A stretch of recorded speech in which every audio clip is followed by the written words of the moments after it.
అద్భుతమైన ప్రశ్న వేసింది. ఏమిటంటే గూగుల్ టేక్అవుట్కి 50 మీటర్ల నుంచి 1000 మీటర్లు తేడా కూడా చూపెట్టవచ్చు. అంచేత గూగుల్ టేక్అవుట్ని నమ్మటానికి వీల్లేదని అవినాష్ రెడ్డి అంటున్నాడు. మరి 50 నుంచి 1000 మీటర్లో తేడా చూపెట్టే అవకాశం ఉంది అన్నప్పుడు మరి నీళ్ళే ఎందుకు చూపెడుతుంది? అది నీటిలో జరిగింది 50 మీటర్ల అవతల లేకపోతే 1000 మీటర్ల అవతల చూపెట్టవచ్చు కదా. ఇప్పుడు గూగుల్ మ్యాప్స్, గూగుల్ టేక్అవుట్లో తేడా ఎందుకు రాదంటే, ఈరోజు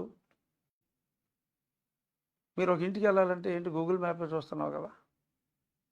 అందులో మ్యాక్సిమం 10 మీటర్ అంటే ఒక ఇల్లు ఐడెంటిఫై చేయాలంటే 10 మీటర్ల దగ్గరికి వెళ్ళిపోతాం.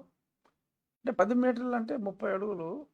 ఇంటి కాంపౌండ్ వాళ్ళే ఏ ఇంటికైనా జనరల్గా 50 అడుగులు ఉంటుంది చాలా ఇళ్ళకి. మరి జగనన్న కాలనీలో ఇల్లు అంటే చిన్నగా ఉంటాయి, కానీ సెంటు భూములు ఎక్కడైనా కూడా 10 మీటర్లలో రోడ్ ఫ్రంట్ ఇల్లు ఉండటం చాలా కామన్.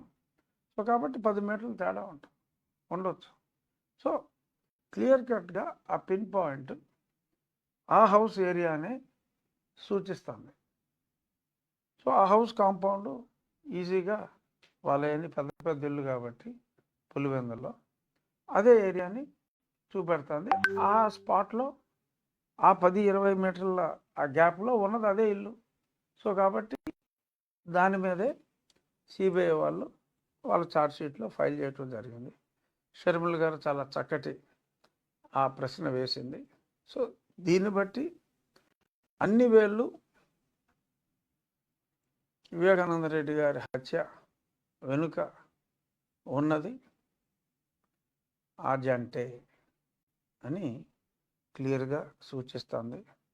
మరి ఇటువంటి హత్య రాజకీయాలు చేసే నాయకులు, సొంత వాళ్ళనే కడతీర్చే నాయకులు మనకు మంచి చేస్తారు అంటే మనం నమ్మి మనం ఓట్లేయగలమా అనేది ఆలోచించాలి.